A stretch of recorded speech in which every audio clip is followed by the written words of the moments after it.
Alright, welcome back to Room 237, back with another review. Now, if you follow my channel, you know that I am a huge fan of the film company A24.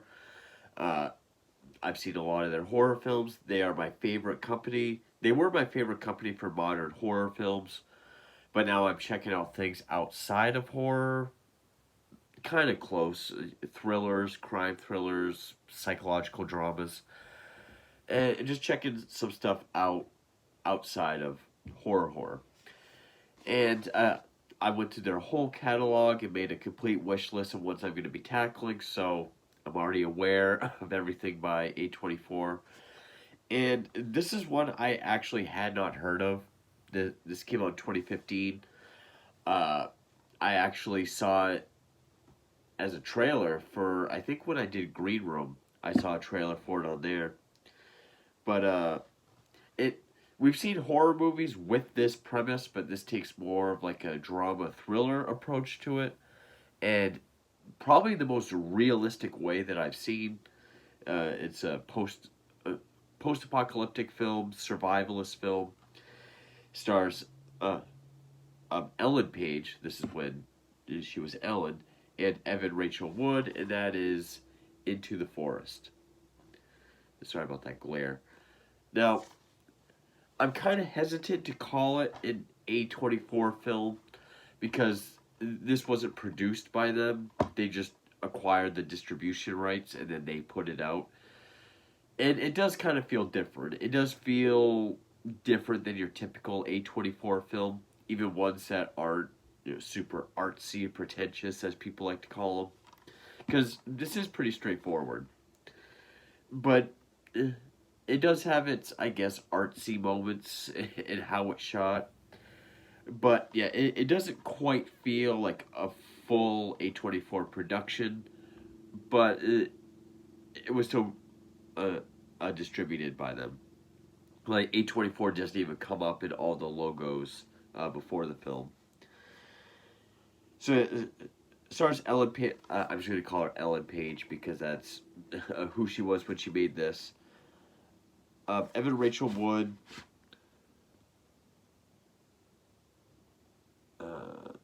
Prince Small, uh, Callum Keith Reddy, Michael Eklund, and Wendy Crewson.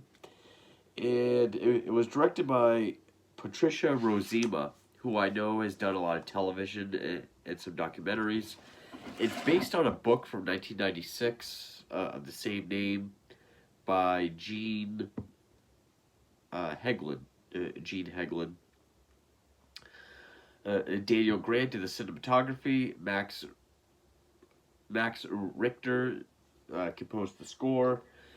Very well done score. I mean, there are some parts where it's literally just like a pendulum tick because the pendulum, not really a big part of the story, but is a big part of Evan Rachel Wood's character.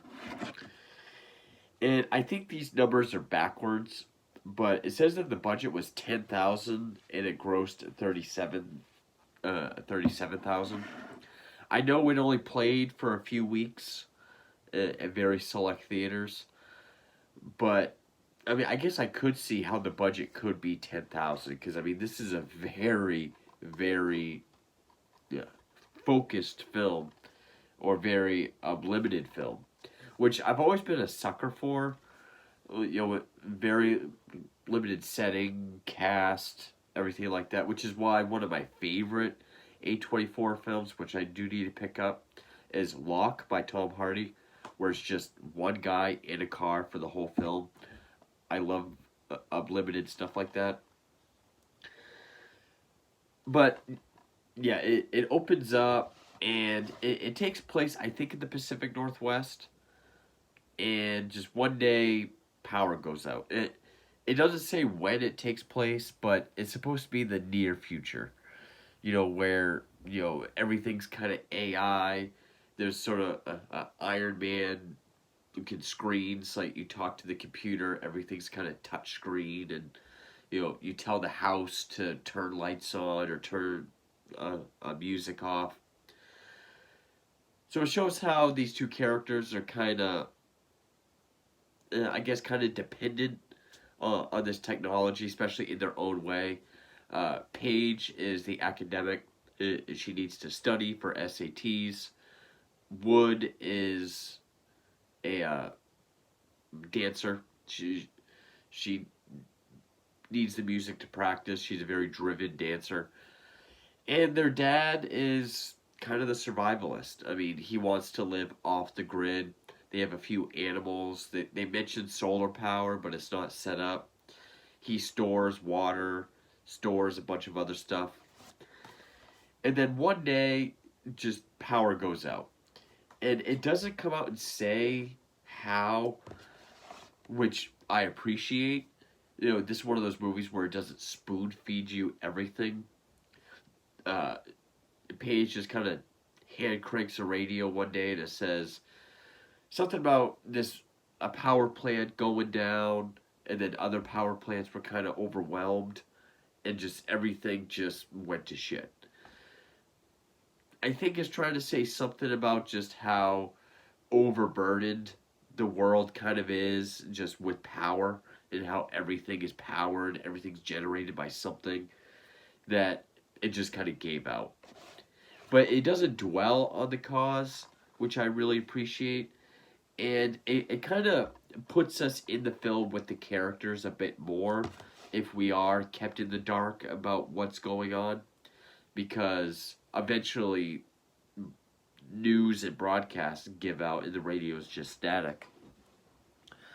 So it makes sense for us, the viewer, to not really know what's going on outside their property, just like they don't. And I mean, in the beginning, they take one trip to town, but then we're on their property, way out in the woods, which they say it takes 2 gallons of gas to get there and back. It's an older Jeep Cherokee. So they're probably about 30, 40 miles away from town. And normally,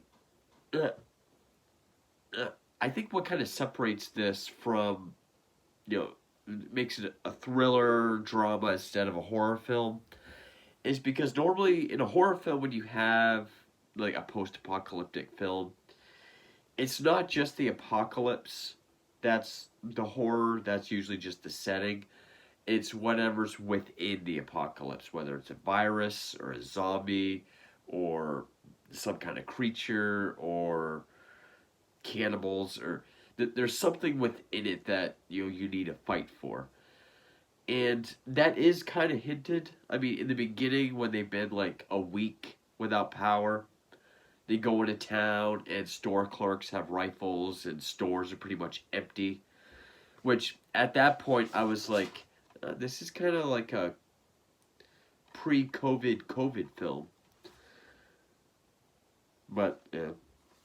And yes, there is a scene where one of the characters is attacked and raped, which even then it is portrayed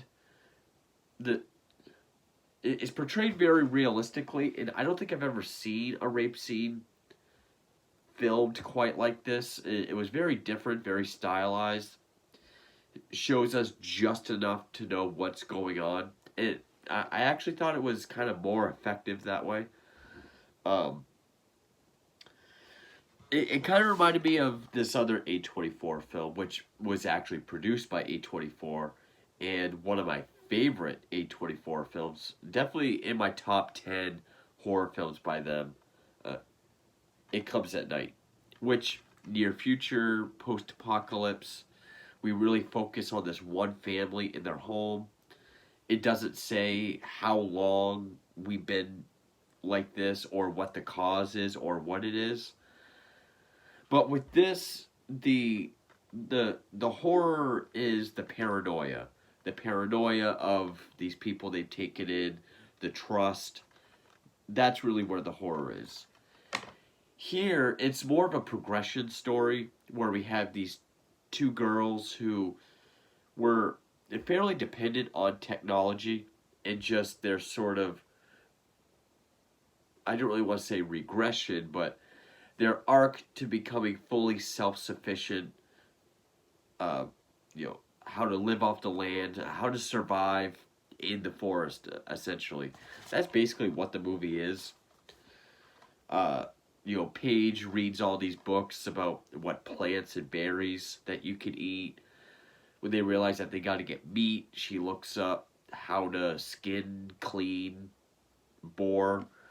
Uh, she reads an encyclopedia on something and then is able to do it. And I liked that.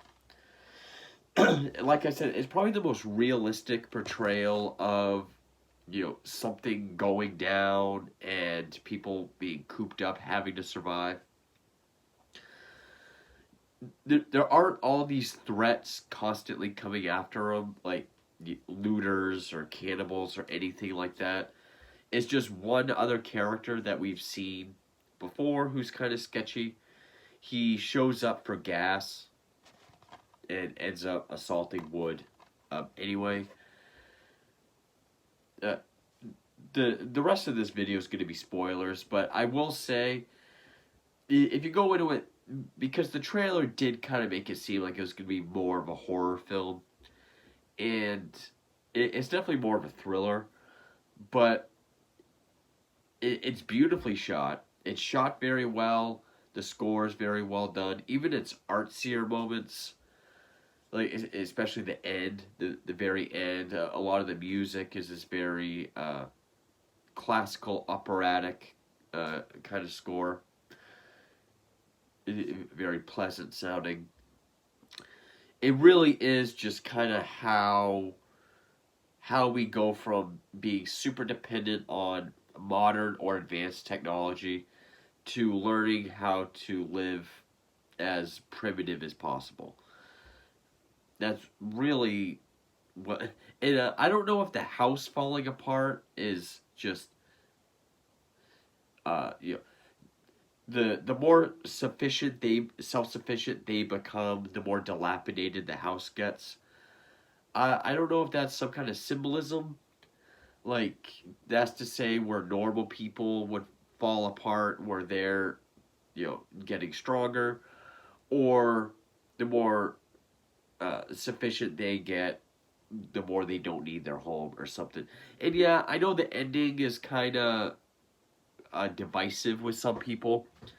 Some people say the ending is very stupid. Some people might think it's poetic. I see what they're trying to say. Still doesn't make. It's still not the smartest ending, but I definitely thought it was a decent watch. I mean, it's definitely not a bad A24 film like, say, False Positive, or for the most part how I felt about Midsummer. But yeah, it's definitely a solid film. And if you like post-apocalyptic survival films, this is definitely one to watch. I mean, I'm not saying it's not so realistic to the point where you can watch it and learn how to survive, but it is one of the most grounded, focused, and just realistically portrayed sort of post-apocalyptic survival films. So the rest of this is going to be spoilers. So yeah, their dad dies very early on. The chainsaw accident cuts his leg, his femoral artery bleeds out. They have to bury him.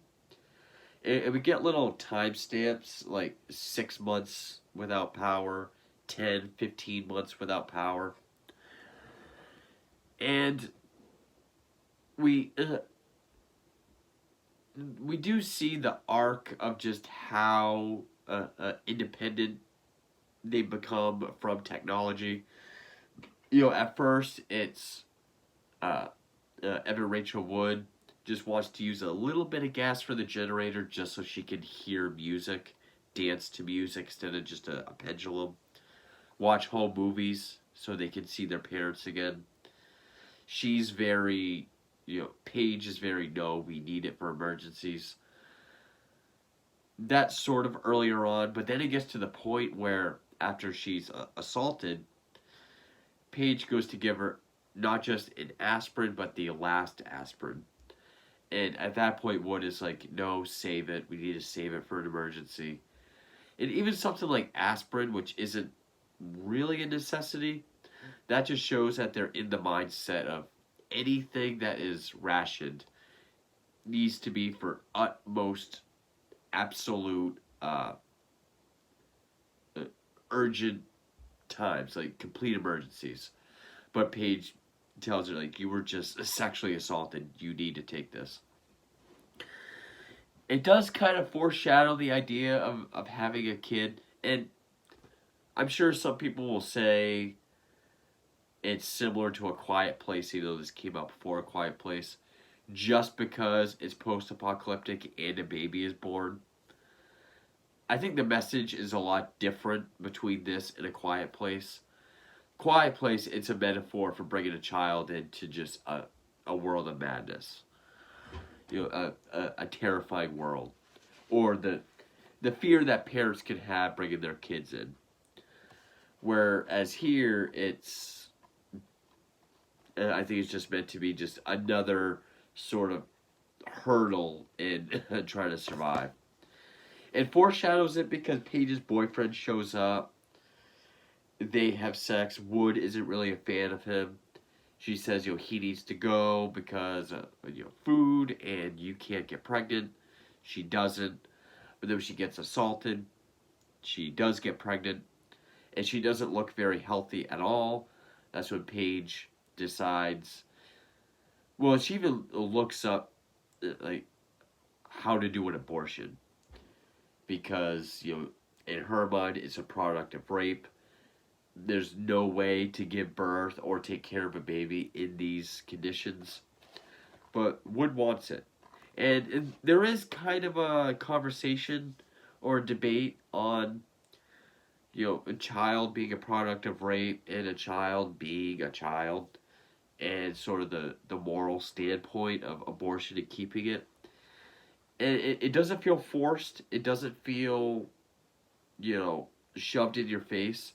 It does seem very natural. It does seem like a conversation someone would have in this kind of upsetting. I just want to see who wrote the screenplay. Oh, it was the director. Maybe that's it. I don't know if that's in the book or not, but maybe that's also why it feels natural, is because you have a woman, portraying this conversation between two women about the morality and choices of having this baby that's a product of sexual assault, but in the greater scheme of things, if it's a good idea or not. So I liked how that was portrayed. And says that she needs B12, get that from meat, so that's when she kills a boar and learns how to clean it, gut it. And then she has to give birth, but the house is falling apart. All this black mold and water damage. Now, I don't really know why the house is falling apart. I mean, maybe the dad was doing like routine maintenance on it, or maybe there was a lot that needed to be done anyway. But, eventually all the water damage, because also the rain, the constant rain, leads me to believe Pacific Northwest. So she takes her out to this hollowed tree stump with like a tin roof over it, which we've been in before in a few scenes. She's able to give birth. They go back into the house, and that's when she says, and this is the ending people might have a problem with. She says, the black mold is too unhealthy for us, super unhealthy for the baby. So she takes her half of the gasoline because earlier, Paige decides, oh, let's just have one night. One night of music and electricity and popcorn, home movies. So they do. And that's well into the film. That's like, I think at like the year mark. And so like with how happy they are with popcorn, and there's small things like that to show just kind of, things we might take for granted, and then when it's gone for very long. Like she finds an old Easter egg with chocolate in it, and it's like the happiest moment. But after that, she splits the gasoline into two containers and hides it. So when the guy, after he assaults Wood, steals the Jeep and the gas can, he only gets like a little tiny bit. They actually have the rest of the gas. So they bet their half of the gasoline on the sex of the baby. It's a boy. Wood wins. So she uses her half of the gasoline to burn the house down. Her reasoning, and I guess this is kind of like the mother's decision in Monster, where it's not the smartest idea, but it doesn't make it dumb writing or a dumb character because it feels in character for her. She just had a baby. She's probably frantic, a bunch of hormones and emotions. Her reasoning is if the house still stands, someone can go looking for them. If it burns down, people will think they died in a fire and they can completely live off the grid out into the forest. So Paige agrees. They get family photos, survival books, blankets, set the house on fire. Now, I was expecting as soon as they lit the house up, there was going to be some sign, like the radio was going to come back on, or they were going to be walking and they were going to see lights in the distance, like the power would come back on. It doesn't do that. And I think it hints that they're just going to live in this tree stump because they set up a fire outside the tree stump, the hollowed one, and it seems like that's where they're going to live.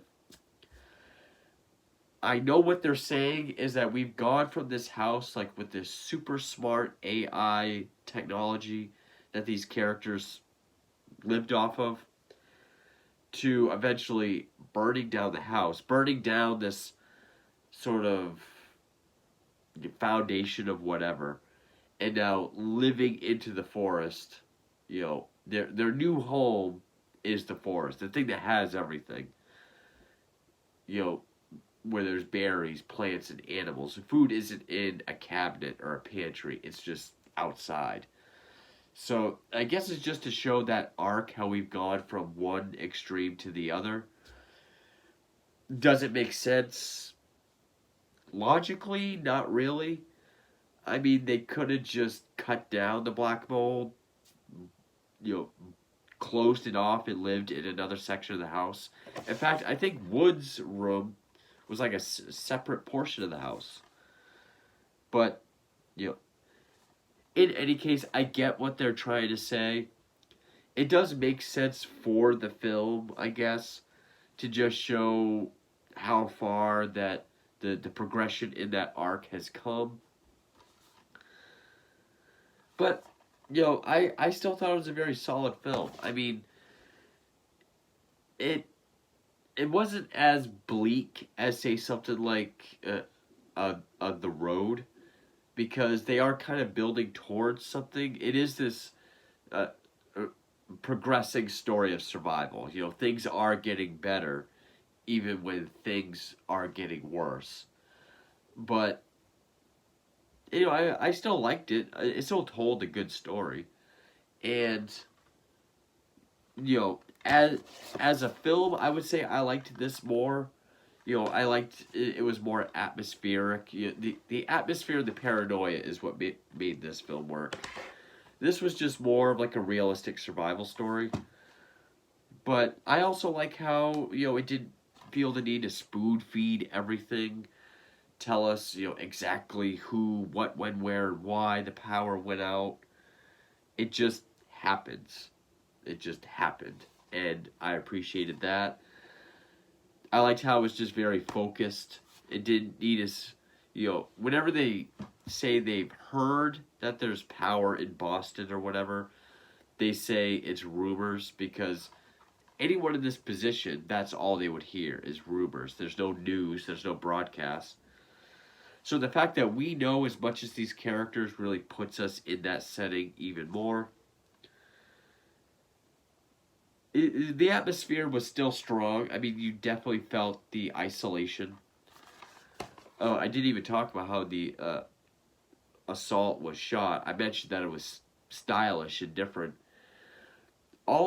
Think of like the cover to the Hills Have Eyes remake. It's like it's shot on the ground, but vertical, with like her face against the ground, his hand pinning her to the ground. It is just that for the whole thing. We don't see him doing anything. It just holds on that shot the whole time with him holding her face to the ground. This vertical shot. There's no audio except for maybe like an ambient score, and it's kind of in slow motion. I don't think I've seen, because a lot of rape scenes really want to show how visceral it is, but I thought this stylization of it actually kind of made it more effective. You know, by putting it in slow motion, I know a lot of victims have said, you know, it feels like time freezes almost. It really just kind of locks you into just the terror of that moment. So I actually thought that was pretty effective. It doesn't drag itself on to the point of being exploitative, you know. But so yeah, I it was kind of marketed as a horror film, but I was fine with it being more of a drama thriller. It still told a good story, very good performances. Evan Rachel Wood actually, she blew the blood vessels in her eyes from screaming during the assault scene. So very well made, but definitely didn't have that full A24 feel that the rest of them do, which is still fine. But so yeah, uh, I have one more A24 film to get to, but I have a bunch more coming, and then I'll do countdowns. You know, top 10 A24 horror, non horror, collection video. Once I get all the ones on my wish list. But again, I have gone through all their catalog, made note of everything they've released and what ones I want to get. So stay tuned for all those, and thank you for watching.